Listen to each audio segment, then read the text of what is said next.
Hey friends, we have some challenging wind conditions today, so hopefully this will all come through Playful beautifully. wind. Playful wind. Boy, I guess we really haven't let people know that it's been about 6 months hmm of preparing for this United States Hobby Horse Championship. Well, I mean, it's been longer than that, but Yeah, intense preparation, let's put it that way. and this was begun by our two daughters and two of their friends.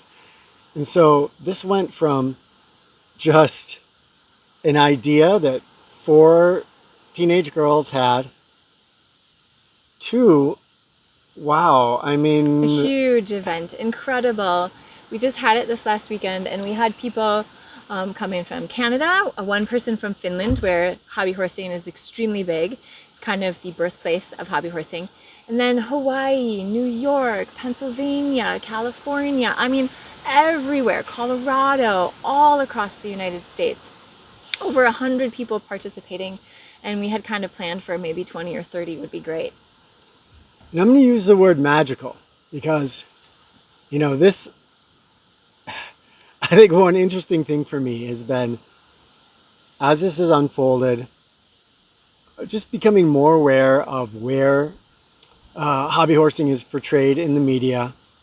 And often, you get YouTubers and stuff that are just laughing at it and saying this is ridiculous. Of course, you're probably able to do the same thing we can do and step out and look at, if not most human activities, certainly things like sports. I was thinking of volleyball this morning.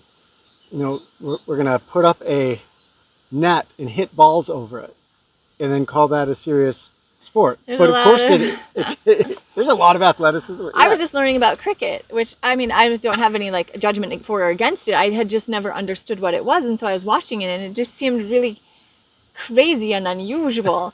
But that's sports for us. We love strange and different things, and they become these huge kind of things for fun, but also for profit, and all of this stuff.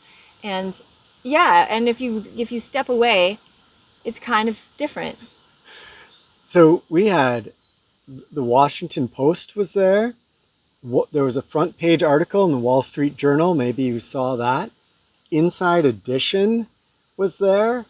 Uh, the The Times of London. Times of London. hmm And some an independent filmmaker, documentary maker. So we'll Making always let you know when that comes out. Oh my gosh. But it was really fun. It was such a spirit of the spirit of community for the hobby horsers is unbelievable.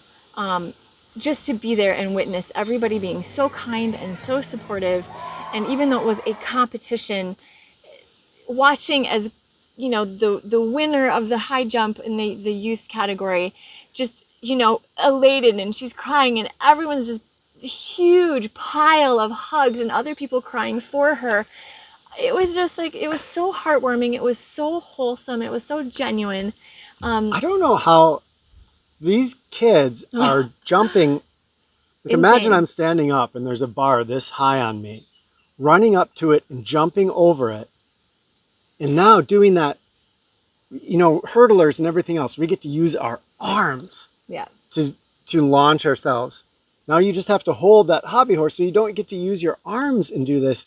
It was actually some unbelievable athleticism. Over 4 feet was the champion of the I think 4'2" or something like that. I don't quote me on that one, but unbelievable. And of course the winner is definitely, I don't even think she was 4 feet herself. I'm not quite sure. The incredible athleticism. You look at their dressage and it's just like, oh, it's just dancing. Well, it is unbelievably hard. I've tried it, and I cannot tell you. You've tried it. You asked the girls if you could have it as your leg workout. I'm in pretty good shape, my friends, and holy cow, I think that's the key to me in my mind, is you're doing all these complex movements. In dressage, you have to make it look effortless because you're scored on your form, but you're expending a lot of effort. And again, you don't get to use your arms to aid in your movement. Yeah. Wow. So the reason we bring this up is for the magic, but also that's where we've been.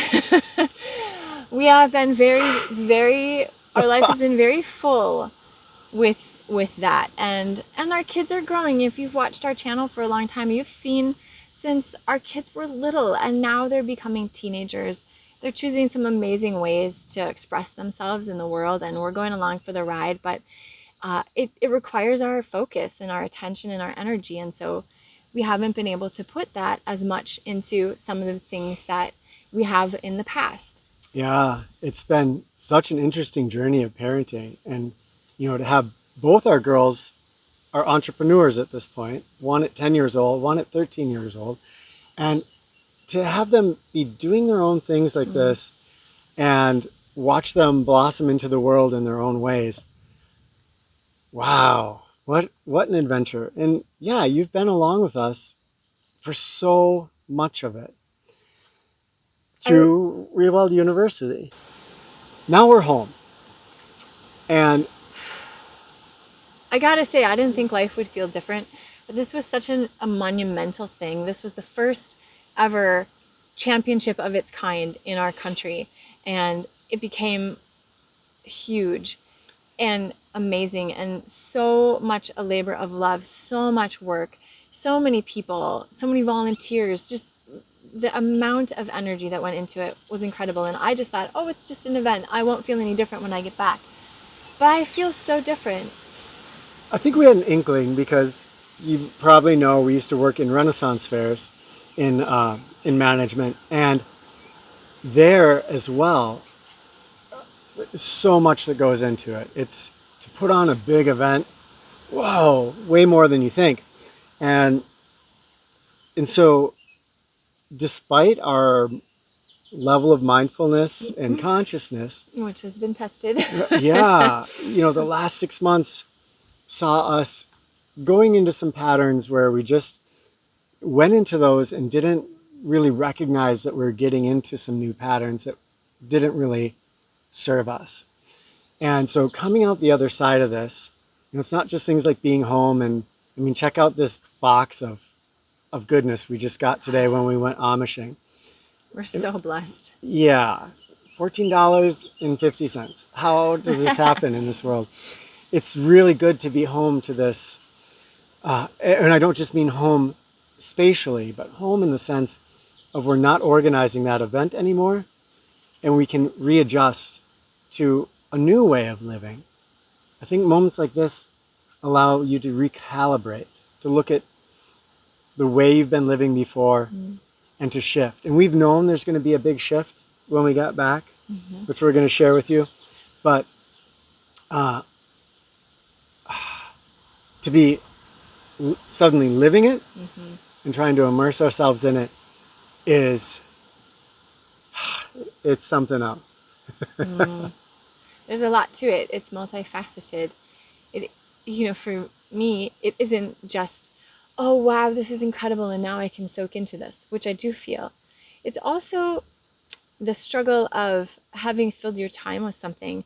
Maybe you've experienced this before, where you have done a big project, or maybe you've cared for a parent who is elderly and needs a lot more attention, or a partner who's been injured or ill, and you have all of a sudden your time is so filled, and then maybe something transitions, and your partner or your parent is better, or they get different kind of care, and there's this kind of space, and sometimes it feels as though you don't know what to do now. How do you live in that space? How do you create new ways to move forward? Because it's been so long you can't remember what the old way was like. And so we've been trying to take that as a positive place where we can say, well, then how do we want to create something new? And we do want to create something new. Yeah. And like before, we're inviting you to come along on our adventure with us. This will kind of be the second chapter. If you love this channel, again, we'll occasionally be putting stuff up on here. Been saying this for a while, that kind of phasing away from the work we did with ReWild U to something that is even closer to our hearts. And we're going to talk about that now. For some of you, this just may not be your thing. And so there's all the ReWild You archives that are there. How And many videos are there now? I don't know. I thought there were 600 or 700, but then I was looking for one of the old ones where the girls were little.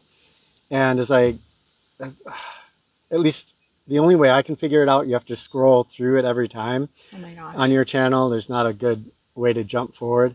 So I was seeing it go up into the 700s, maybe the 800s. There's a lot of videos and a lot of content. And that's... Am I sitting on someone's home? No. Okay. He's just looking for...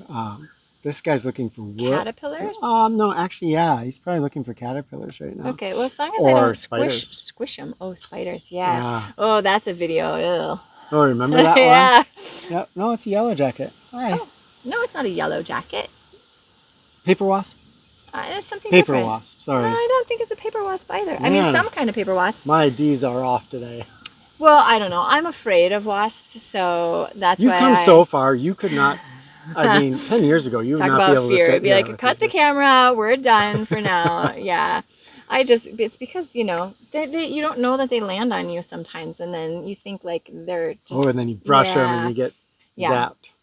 So, okay, anyway, what were we talking about? We were talking about this may not be your thing, Yeah. and so go and savor all of the hundreds and hundreds of videos that are on the ReWild You channel, and of course so many other channels that have sprung up with similar amazing content since the inception of the ReWild You channel. Yeah. Yeah.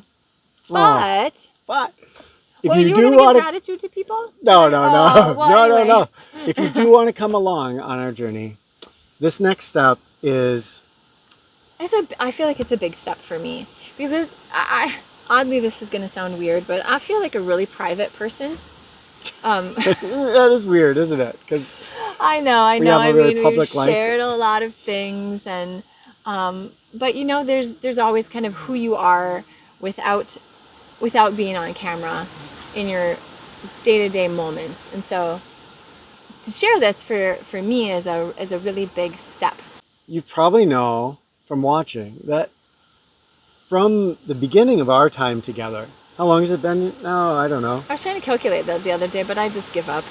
I don't know. 30 plus years. Something like that. We've essentially been on kind of a spiritual journey. I've always been interested in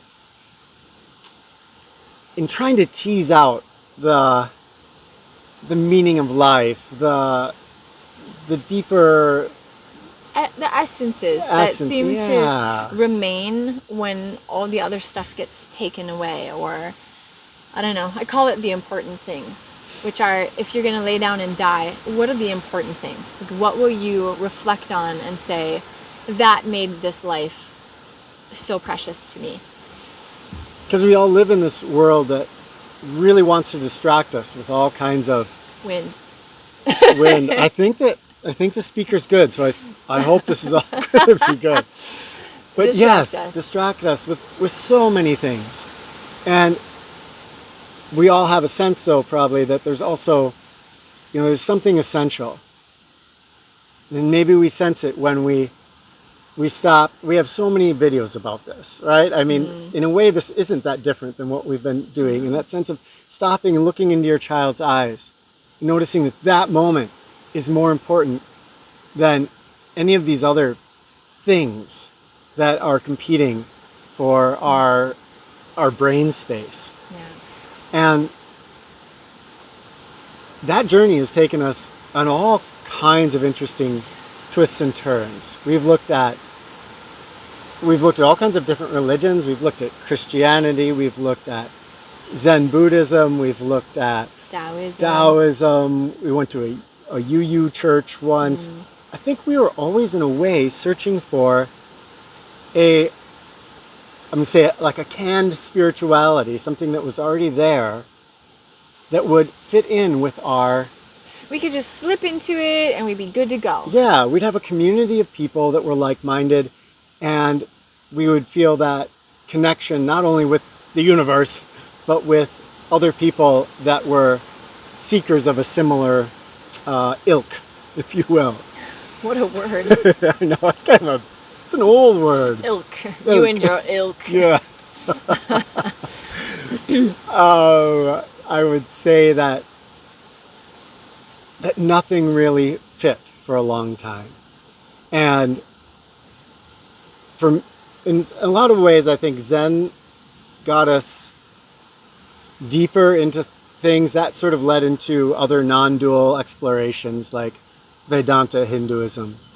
And that took us really deep into layers of connection with the world, with each other, super fun discussions and Yeah. explorations. Yeah. But even there was something missing. Not only a community, but something. We're passionate people. We are joyful people. We are people that love to soak into the world.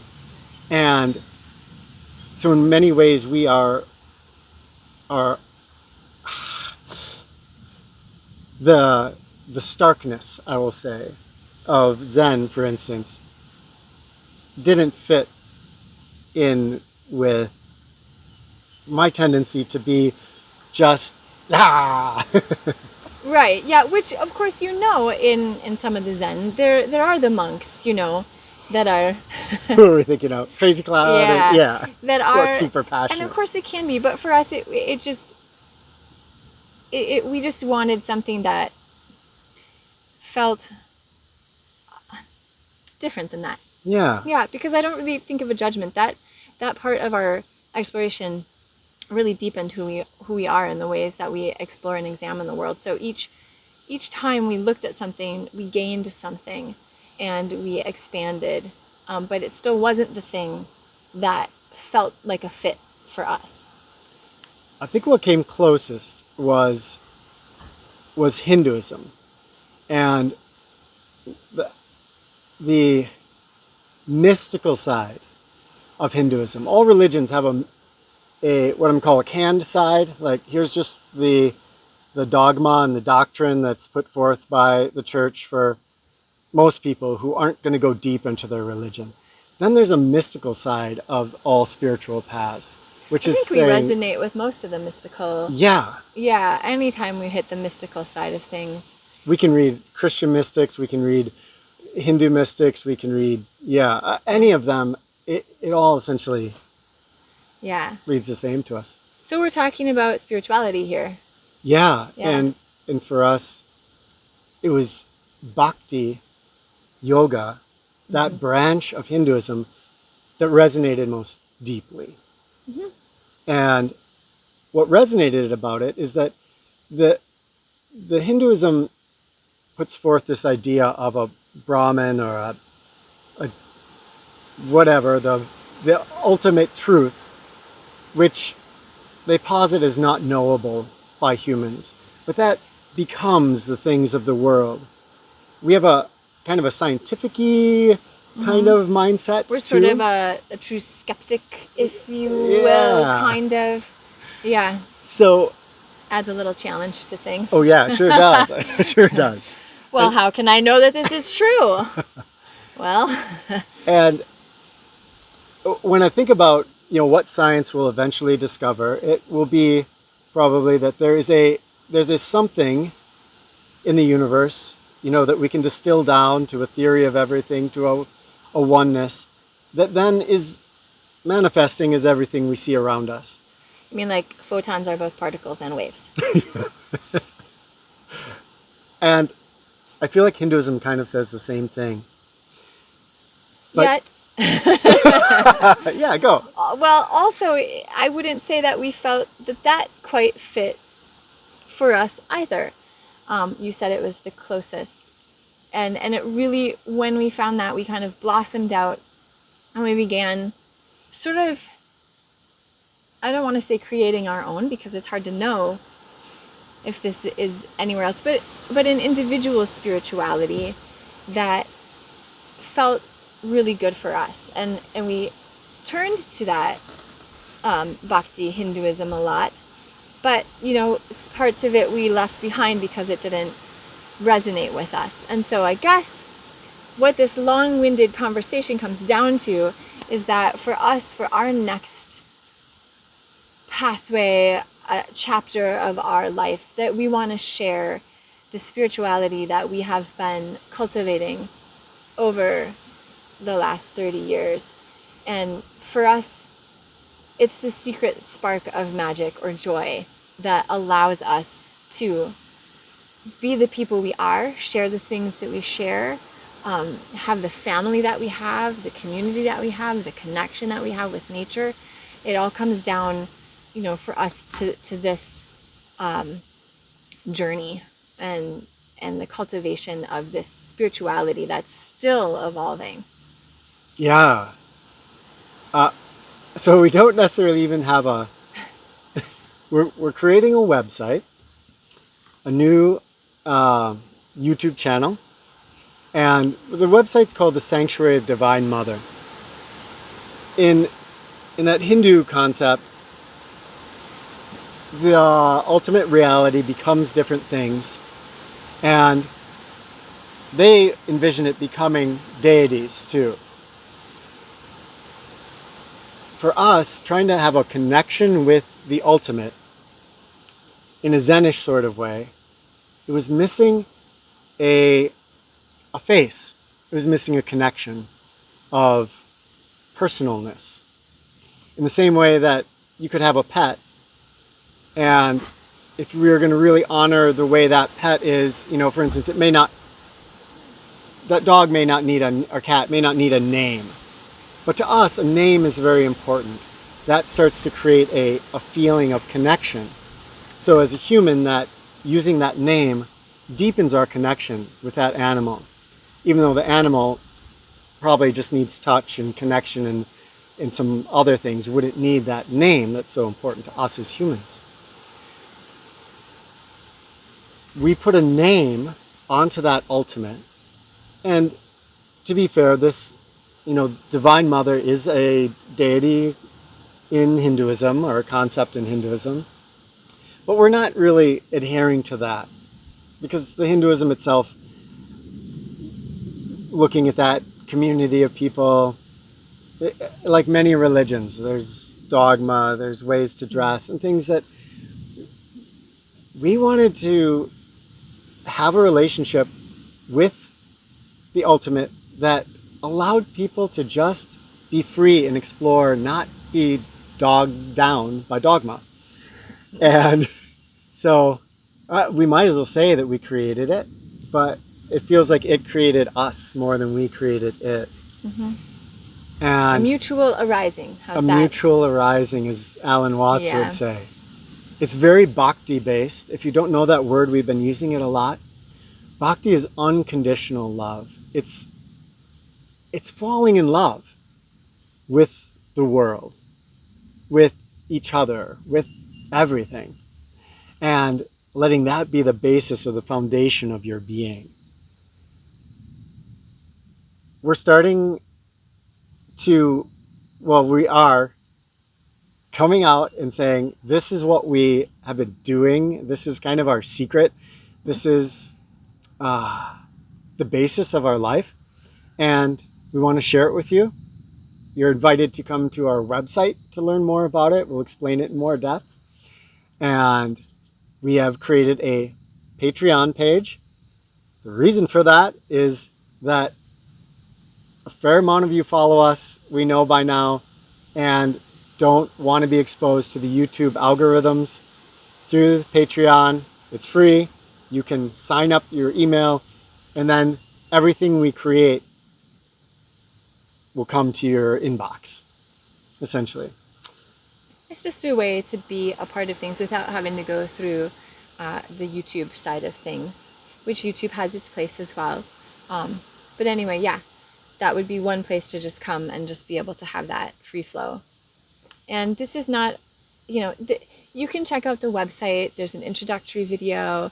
We'll be having messages every week. We'll be popping in inspirations, just that things that move us. And our hope is eventually to have the ability to have a forum or some kind of a online chat community. We don't have that set up yet, but that's a vision for down the road, so that we can have a community where people who are seeking, like ourselves, maybe some of you, can just go and have a safe and fun, open-minded place, open-hearted place to just explore what it means to be here. What is this? What is the magic?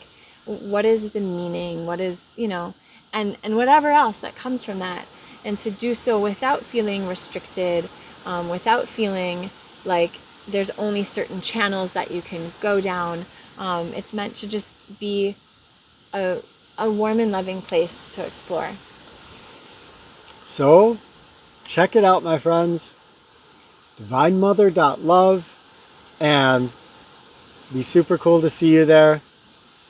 Thank you for being part of our adventure thus far, and hope to see you continuing to be part of our adventure as we move forward. One way or another. Yeah.